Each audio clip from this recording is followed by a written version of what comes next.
اگر کوئی آپ پر جھوٹا الزام لگا دے، بادشاہ کا دربار ہو اور ساری نظریں آپ پر ہوں، ایک طرف سازش کرنے والا دشمن اور دوسری طرف انصاف مانگتی ہوئی آپ کی خاموشی۔ آج کی کہانی ہے حسد، حکمت اور حق کی سادی شیرازی کی زبانی، ایک ایسا حق جو آج کے دور میں روشنی دکھاتا ہے۔ شیخ سعدی فرماتے ہیں کہ ایک وقت ایسا آیا کہ ایک درویش وزیر اعظم ایک سلطنت میں اتنا مقبول، اتنا دانا اور اتنا ایماندار تھا، وہ نہ صرف حکمت رکھتا تھا بلکہ درویشی بھی، یعنی سچائی اور دیانت۔ سلطنت کے امور میں اس کی رائے کو سارے مانتے تھے، لیکن جہاں پر روشنی ہو وہاں پر حسد کے سائے بھی آ جاتے ہیں۔ اس ہی دربار میں ایک وزیر بھی تھا جو حسد اور چال باز تھا۔ اس نے سوچا جب تک یہ درویش وزیر ہے میں بادشاہ کے قریب نہیں ہو سکتا، تو اس نے سازش تیار کی۔ تو پھر اس ظالم وزیر نے اس درویش کے دو قریبی دوستوں کو نشانہ بنایا جو بادشاہ کے بھی چہیتے تھے۔ حاسد وزیر نے بادشاہ سے کہا، یہ وزیر ان دونوں غلاموں سے خفیہ باتیں کر رہا ہے، شاید بغاوت کی تیاری۔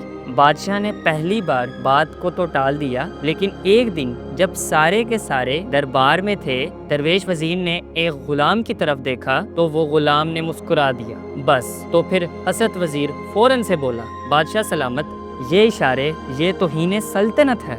بادشاہ نے غصے سے درویش وزیر کو بلایا اور کہنے لگا، میں تو تجھے شریف سمجھتا تھا، لیکن تو اشارے بازی کرتا ہے، خود فیصلہ کر کہ کیا سزا دی جائے۔ پورا دربار سن رہا تھا، لیکن درویش وزیر بالکل پرسکون تھا۔ وہ ادب سے بولا، بادشاہ سلامت، آپ چاہیں جو بھی سزا دیں، لیکن سچ یہ ہے کہ میں ان دونوں خوبصورت غلاموں کو جب بھی دیکھتا ہوں تو مجھے اپنی جوانی کا وقت یاد آ جاتا ہے، وہ وقت جب میں بھی ایسا ہی خوبصورت تھا۔ میں ان سے باتیں کر کے اپنی جوانی کی یادوں میں کھو جاتا ہوں اور میں صرف چند لمحوں کی مہک محسوس کرتا ہوں، میری نیت میں ایسا کچھ نہیں ہوتا۔ بادشاہ نے یہ سنا تو چونک گیا۔ درویش وزیر اپنی آنکھوں سے سچ تھا اور آواز میں اخلاص تھا۔ بادشاہ کو یقین آ گیا کہ یہ سازش نہیں، سچ ہے۔ اس نے درویش وزیر کو انعام دیا اور حاسد وزیر کو سزا دے دی۔ شیخ سعدی فرماتے ہیں کہ سچ اور دیانت انسان کو بلندی پر لے جاتی ہے اور